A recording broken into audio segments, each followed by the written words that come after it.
Bak bangkai pasti tercium juga. Semua kisah terlarang antara Ayus dan Nisa Sabian akhirnya muncul ke permukaan.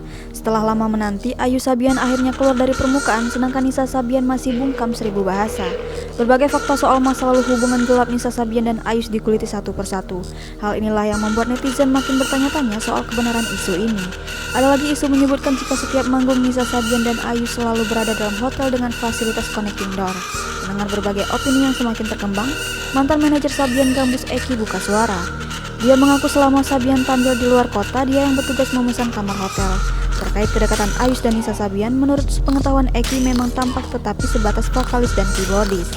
Eki juga tak tahu menahu soal isu Ayus dan Nisa Sabian disebutkan sudah menikah siri. Menurut Eki, kedekatan Ayus dengan Nisa Sabian berbeda dengan personel Sabian Gambus yang lain. Eki lantas berbicara soal isu connecting room yang dipesan Ayus dan Nisa Sabian. Eki mengaku selama berkarir di Sabian, dia yang memesan kamar untuk semua personel.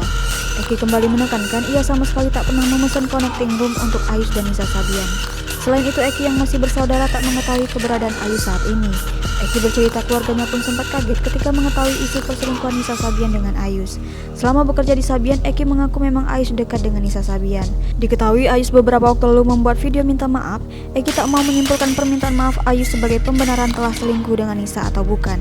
Eki sendiri sangat menyayangkan adanya perselingkuhan di tubuh Sabian Gambus. Pasalnya selama ini image Sabian sudah sangat baik di mata publik.